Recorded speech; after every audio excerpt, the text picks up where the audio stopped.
سن 60 ہجری کے ماہ رجب کے آخری ایام میں معاویہ ابن سفیان دنیا سے چلا گیا اور اس کی جگہ اس کے بیٹے یزید نے دمشق میں حکومت سنبھال لی۔ یزید نے سب سے پہلے مدینے میں حسین ابن علی سے بیعت طلب کی۔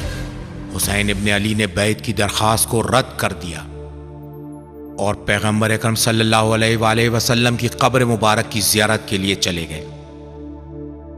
یہ بیعت کی درخواست کرنا کوئی نئی بات نہ تھی، بلکہ عموی حکومت کا سب سے اہم مسئلہ تھا۔ ہم دیکھتے ہیں کہ اسلامی معاشرہ ایسے معاشرے سے جو دینی اصولوں پر عمل پیرا ہے اور عوام برحق حکومت کا ساتھ دینے اور اس کے امور میں شرکت کرنے کے لیے مائل نظر آتے ہیں، دور ہو کر سلطنتی معاشرے میں تبدیل ہو گیا تھا۔ عموی حکومت میں تمام قوتیں ایک جگہ منحصر ہو گئی تھیں۔ عوام سے دین کے نام پر سیاسی تسلط کی اطاعت کرنے کا حکم دیا جاتا تھا۔ یہ کام ظالم بادشاہوں کی طرف سے پوری طاقت کے ساتھ جاری تھا۔ یہ وہی آمرانہ حکومت کا نمونہ تھا۔ فقہا اور حدیث بیان کرنے والوں کو مجبور کیا جا رہا تھا کہ وہ بیان کریں ظالم سلطان کی اطاعت کرنا فتنہ فساد سے بہتر ہے، اور تاکید کریں کہ سلطان کی اطاعت واجب ہے، چاہے وہ چوری کریں یا کسی کو قتل کریں۔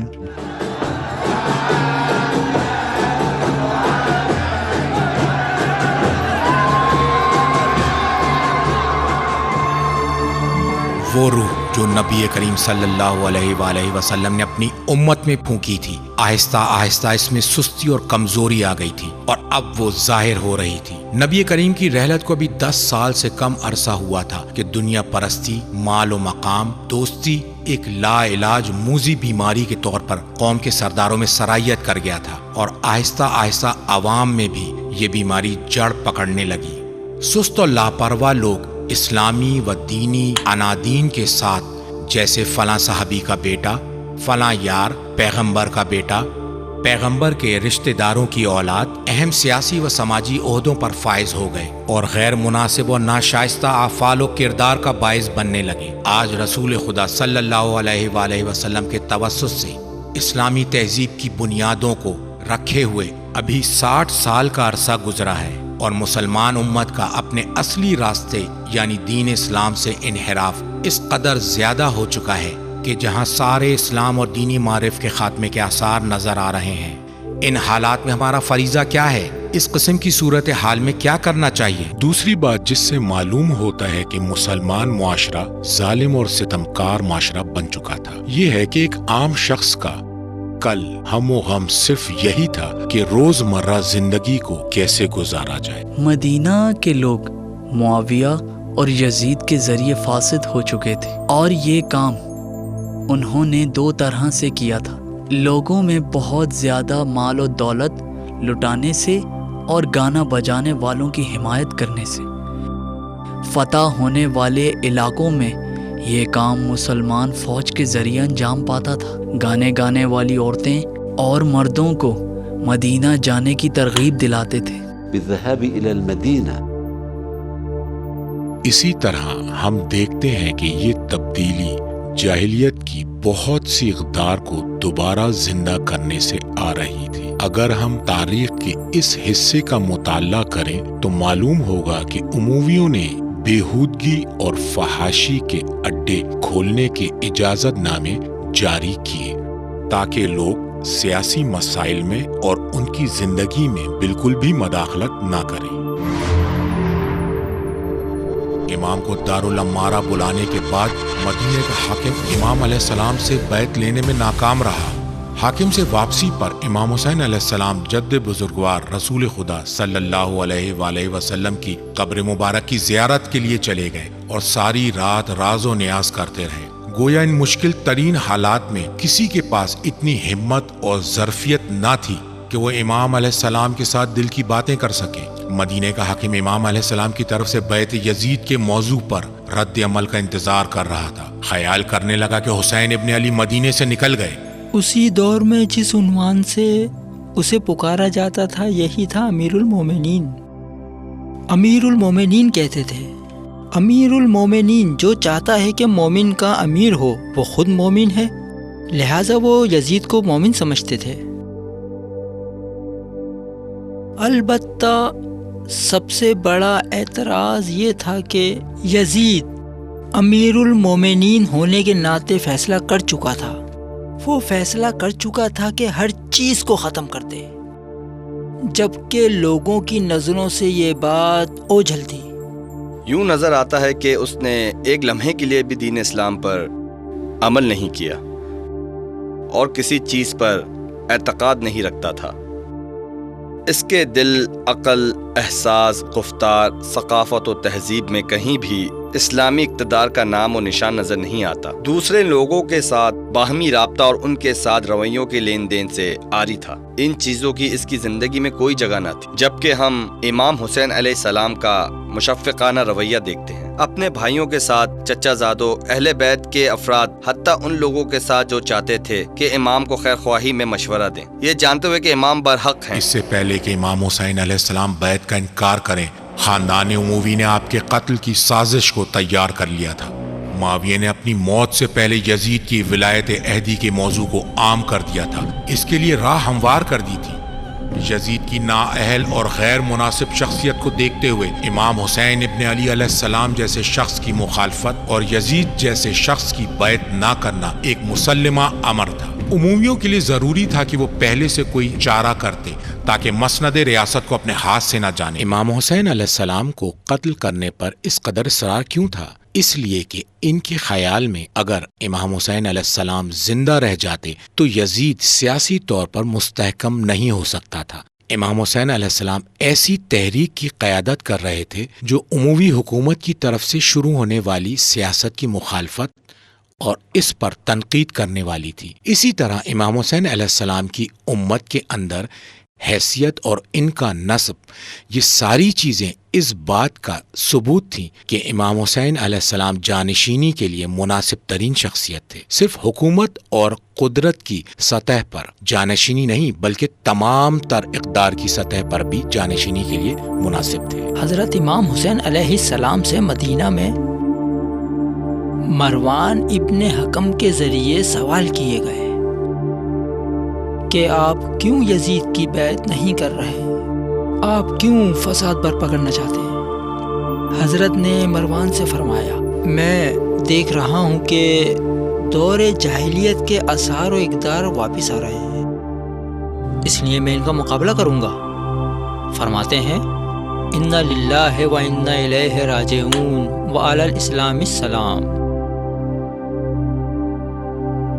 یزید ظواہر اسلامی کی بھی پابندی نہیں کرتا، وہ شراب نوشی کرتا ہے اور جنسی فساد میں مبتلا ہے۔ پس علی السلام السلام، اگر یزید جیسا کوئی شخص حکومت حاصل کر لے تو پھر اسلام کے ساتھ خدا حافظی کر دینی چاہیے۔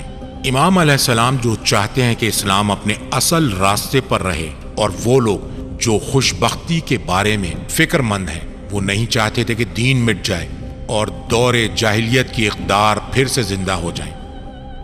وہ اس عظیم مقصد کی خاطر اپنی جان اور خاندان کو قربان کرنے سے بھی گریز نہیں کریں گے۔ اگر امام حسین علیہ السلام مدینے میں حاکم مدینہ کے سامنے بیعت کر لیتے تو ہر طرح کی مشکل حل ہو جاتی، پورے احترام اور عزت کے ساتھ اپنے شہر میں رہتے اور ان کے لیے کوئی مشکل نہ تھی۔ اگر اپنی اس بیعت کے بدلے میں یزید کے ساتھ جو بھی شرط کرتے وہ قبول کر لیتا، ہر قسم کی شرط۔ اگر کسی جگہ کی حکومت چاہتے، جس قدر مال و دولت مانگتے، جو کچھ بھی وہ مانگتے، سب کچھ مل جانا تھا۔ امام حسین علیہ السلام مسجد نبوی سے چلے تاکہ مزید احوال کو جان سکیں۔ راستے میں مروان ابن حکم نے ان کو دیکھا اور کہا، میں تمہیں حکم دیتا ہوں کہ امیر المومنین یزید کے ساتھ بیعت کرو۔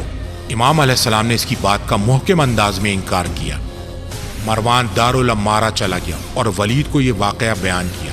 ولید نے یزید کے نام خط ارسال کیا، اس میں لکھا کہ حسین علیہ السلام ہماری اطاعت نہیں کر رہے اور نہ ہی بیعت کر رہے ہیں۔ ابا عبداللہ الحسین جیسی شخصیت، امام حسن مجتبی اور امیر المومنین معاشرے میں غیر جانبدار ہو کر نہیں رہ سکتے تھے، نیز نہیں ہو سکتا تھا کہ ان کی مخالفت معاشرے پر اثر انداز نہ ہو، لہذا ان حضرات کا موقف اور جہد معین ہونی چاہیے تھی تاکہ معاشرے میں استحکام آ سکتا۔ حسین علیہ السلام ایسے متفکر تھے جو اپنے اعتقادات پر ہر چیز قربان کرنے کے لیے تیار رہتے تھے۔ وہ اپنے والد اور پیغمبر اکرم صلی اللہ علیہ وآلہ وسلم کی مانند اسلام کے بارے میں ایک خاص نظر رکھتے تھے۔ زیارت اربعین میں ہم پڑھتے ہیں کہ لِيَسْتَنْقِذَ عِبَادَكَ مِنَ الْجَهَالَةِ وَحَيْرَةِ الضَّلَالَةِ، یعنی آپ نے پلٹنے والی جاہلیت کو اپنے خون کے ساتھ روکا۔ جب یزید نے ولید کا خط پڑھا تو غصے میں آ گیا، کہتا ہے کہ اگر حسین نے ہماری بیعت نہ کی تو اس کا گلا کاٹ دیا جائے۔ بنیادی طور پر یزید خود کو شرعی طور پر خدا کا تائید شدہ اور عوام کا حمایت یافتہ خلیفہ تصور کرتا تھا، اسی لیے ہر قسم کے انکار، مخالفت اور اس کے خلاف انقلاب کو وہ ارادہ الہی سے خروج شمار کرتا تھا۔ ان کا مقصد تھا کہ اگر وہ ایک ظالم حکومت کو ختم نہ کر سکیں تو کم از کم اپنے قتل پر انہیں آمادہ کرنے سے اس حکومت کے ظلم کو برملا کر دیں۔ پیغمبر کے نواسے، رسول کے نواسے کو اگر قتل کرتے تو اعلان کر کے قتل کرتے۔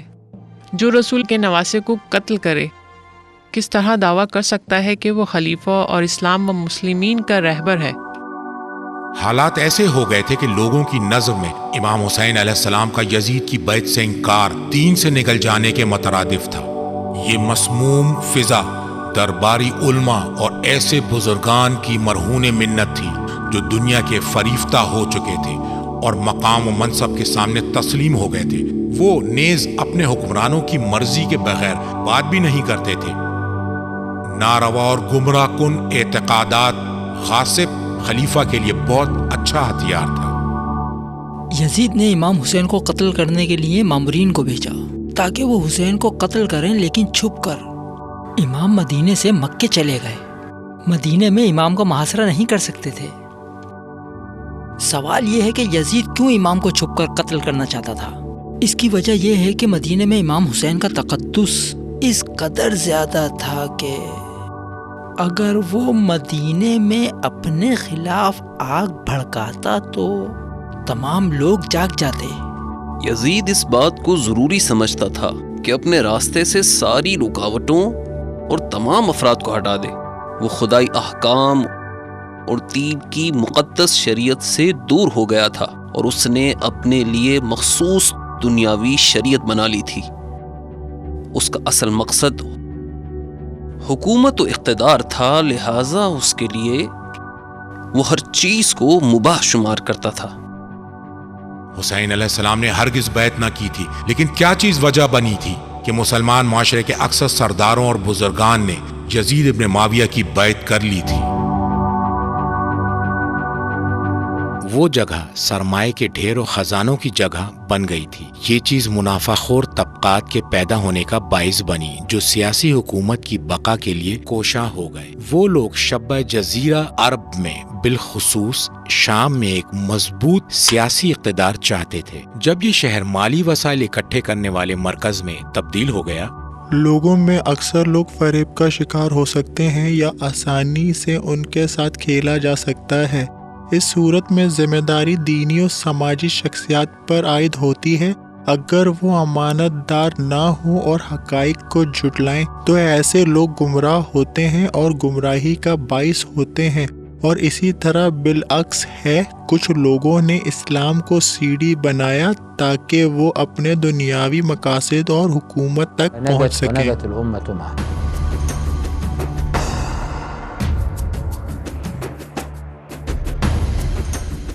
تلوار کے زور پر بیعت لینا یہ پہلی مرتبہ ہے کہ خود کو مسلمانوں کا خلیفہ کہنے والا شخص دھوس و دھمکی کے ساتھ عوام سے بیعت لے رہا تھا۔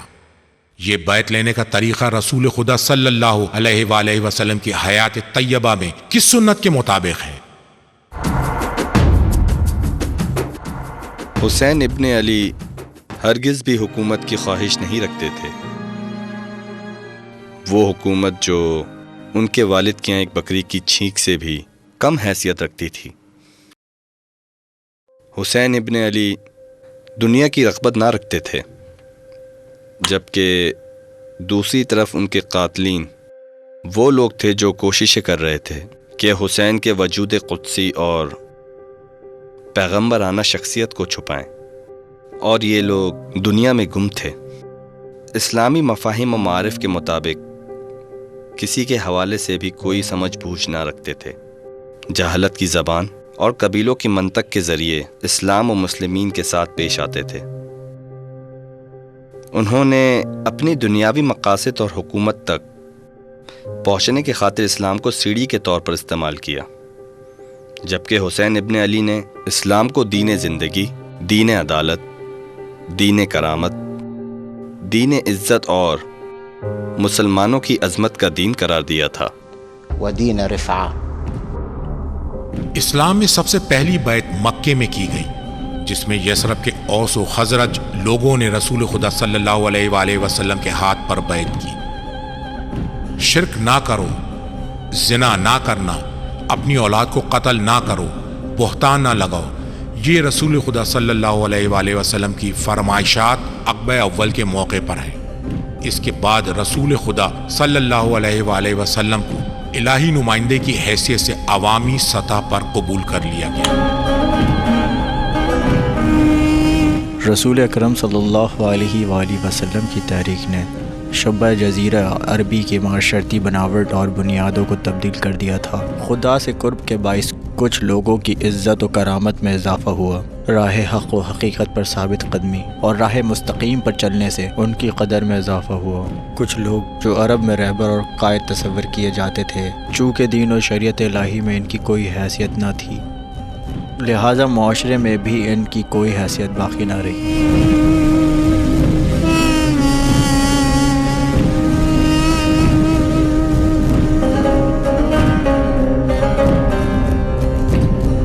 دن کا اختتام ہو گیا. امام حسین علیہ السلام ایک مرتبہ پھر جد بزرگوار رسول خدا صلی اللہ علیہ وآلہ وسلم کی قبر مبارک پر جاتے ہیں. مسجد نبوی میں 2 رکعت نماز ادا کرتے ہیں. خدا سے راز و نیاز کرتے ہوئے کہتے ہیں، خدایا میں نیکیوں سے محبت و برائیوں سے کراہت رکھتا ہوں. اے پروردگار، اس قبر مبارک کا واسطہ اور اس کا واسطہ جو اس قبر میں ہے، میں تجھ سے سوال کرتا ہوں کہ میں نے جو ارادہ کیا ہے اس میں تیری رضا شامل ہو. جب یزید حکمران کے طور پر آیا اور اس نے اعلان کیا کہ وہ سب سے بیعت لینا چاہتا ہے، اسی لمحے حسین جانتے ہیں کہ اب انہیں اپنی زندگی قربان کرنی ہوگی. دن چڑھتے ہی بنی ہاشم کے مرد اور عورتیں امام حسین علیہ السلام سے خدا حافظی کرنے کے لیے آنا شروع ہو گئے. امام علیہ السلام اپنی اولاد، بھائیوں اور ان کی اولاد اور خاندانوں کے بعض دوسرے افراد کے ہمراہ مدینہ چھوڑنے کا ارادہ کر چکے ہیں.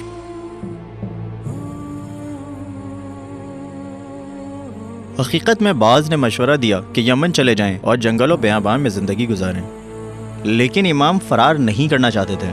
وہ اپنے ذمے کی رسالت ادا کرنا چاہتے تھے. یمن جانا کسی کا سامنا کرنے سے بھاگنا اور جنگ سے فرار تھا، جبکہ امام حسین علیہ السلام ایسی کوئی چیز نہیں چاہتے تھے. مکہ میں رہائش اس لیے تھی کہ وہاں امیوں بالخصوص یزید کے ساتھ مقابلے کے لیے مناسب راہ کا انتخاب کیا جائے اور اس کی تیاری کر لی جائے. امام حسین جان نثاری کے لیے تیار تھے اور خود بھی جانتے تھے. وہ اپنے پیروکاروں اور اپنے ہمراہیوں کو یہ بات بتا چکے تھے، ہم اس چیز کو مشیت الہی قرار دیتے ہیں. امام علیہ السلام کو خدا حافظی کہنے کے لیے آنے والے افراد میں امام علیہ السلام کے بھائی محمد ابن حنفیہ بھی شامل ہیں، وہ جن کے بدن پر آج بھی صفین کی جنگ کے زخم موجود ہیں. جسمانی طاقت نہ رکھنے کی بنا پر امام علیہ السلام کے کاروان کی ہمراہی کرنے سے معذور ہیں. انتخاب یہ ہے، میں اپنی شہادت تک جانے میں کامیاب ہو جاؤں، یا وہ کون سی جگہ ہو جہاں میری شہادت کے بعد امت میں بیداری آ جائے، یہ انتخاب حسین ابن علی کے ہاتھ میں ہے۔ اگر امام مدینے میں شہید ہو جاتے تو شہادت کے مقاصد کا حصول ممکن نہ تھا، لہٰذا آپ مدینہ کو الوداع کہتے ہیں۔ امام حسین علیہ السلام نے محمد حنفیہ کے ساتھ اپنی آخری ملاقات میں انہیں اپنا وصیت نامہ دیا۔ اس میں لکھا تھا کہ میں شورش یا فتنہ و فساد کی خاطر نہیں جا رہا، بلکہ اپنے جد بزرگوار رسول خدا صلی اللہ علیہ وآلہ وسلم کی امت کی اصلاح کے لیے جا رہا ہوں۔ میں امر بالمعروف و نہی عن المنکر کرنا چاہتا ہوں اور نبی مکرم کی سیرت پر عمل کروں۔ امر بالمعروف و نہی عن المنکر صرف امام ہی کر سکتے تھے۔ معاشرے میں جو تبدیلی لانا چاہتے تھے یہی لا سکتے تھے۔ بدعت کے ساتھ مقابلہ بھی صرف امام ہی کر سکتے تھے۔ عالم دین کو چاہیے کہ جب بدعت ظاہر ہو تو وہ اپنا علم ظاہر کرے۔ ہم کہتے ہیں کہ یزید کی حکومت ایک بدعت ہے، لہٰذا امام قیام کرتے ہیں۔